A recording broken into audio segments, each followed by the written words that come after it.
This is Optimal Finance Daily, episode 2004. How to Refinance Your Student Loans If You Didn't Graduate College by Hannah Rounds with thecollegeinvestor.com. And I'm your host and personal finance enthusiast, Diana Merriam. Now let's get right to today's post as we continue optimizing your life. How to Refinance Your Student Loans If You Didn't Graduate College by Hannah Rounds with thecollegeinvestor.com. Did you leave school before earning your associate's, bachelor's, master's, or graduate degree? If so, it's important to understand your loan repayment and refinancing options. Figuring out what to do with the debt is critical to your financial health. Here are a few important debt concepts to understand that are specific to people who dropped out of school. Specifically, can you refinance your student loans if you didn't graduate college? And if not, what are the options? Cancel any loans that you don't need. Before you worry about refinancing, check if any of your loans are eligible for cancellation. Within 120 days of loan disbursements, you can return federal money you borrowed and cancel the loan. Many times you can get a full refund from your school if you drop out within a few days or weeks of the start of the semester. If you cancel a loan, you simply return the amount borrowed. You won't owe the interest or fees associated with the loan. Speak to the financial aid office at your school to understand exactly what needs to happen for this to work.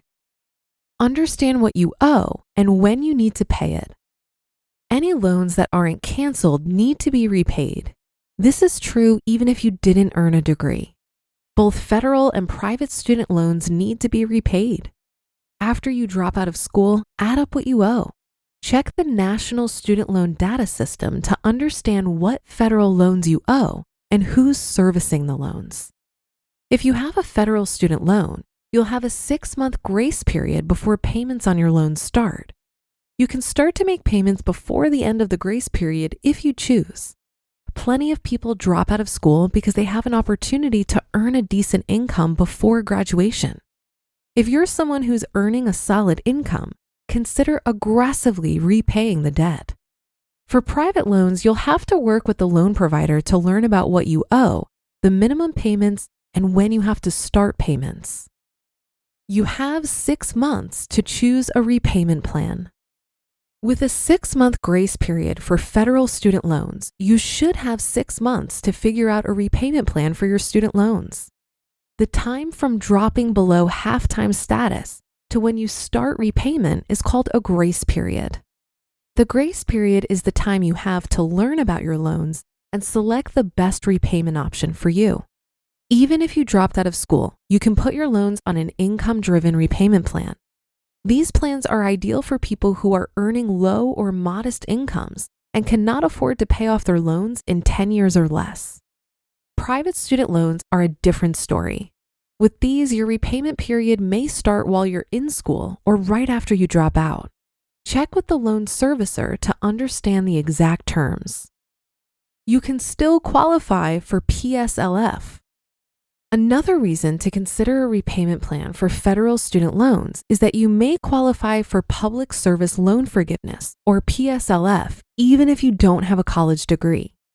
When you make 120 qualifying payments while working an eligible job for a nonprofit or government organization, your loans may be forgiven through PSLF. You don't need a college degree to qualify for PSLF. Don't refinance right away. Federal student loans often carry an interest rate of 6% or more, and in today's marketplace, you may find lower interest rates on private loans. But it doesn't always make sense for you to refinance them right away. If you have subsidized loans, you won't owe interest on the loans during your 6-month grace period. And if you return to school full-time, the Department of Education may start to pay for the interest on the loans again. Refinancing to a private student loan means you'll lose the flexibility of income-driven repayment plans and future deferment options, which can come in handy if you return to school. In general, you don't want to refinance federal student loans until you're as certain as possible that you will not return to school and that you can afford payments on a private loan. Let's talk student loan refinancing. Can you easily afford payments on your loan? Are you unlikely to return to school before your existing loans are paid off? If both are true, you may want to refinance your loan, but you're probably going to run into some problems. When you refinance your loans, you're taking out a private student loan. The lender will consider your income and credit score when issuing the loan. The better your credit score, the less you can expect to pay on the loan. But they also consider the school where you graduated. When you refinance, be sure to compare rates and fees from at least 3 lenders before committing. You can compare rates from multiple lenders using sites like Credible.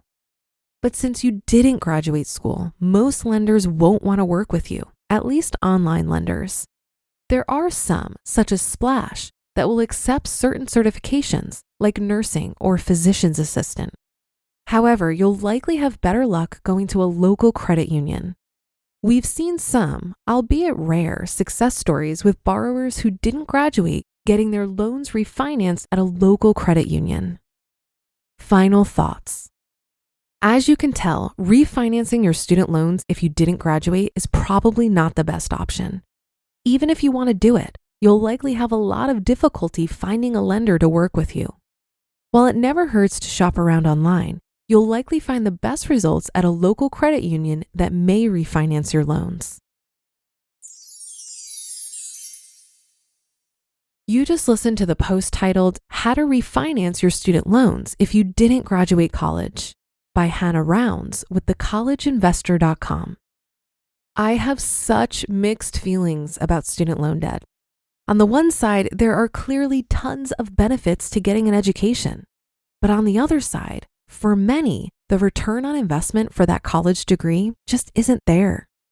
If you're going to school to be a lawyer or a doctor, you're fairly certain that you will enjoy it and actually use your degree, and there's a very clear return on investment that can justify the debt.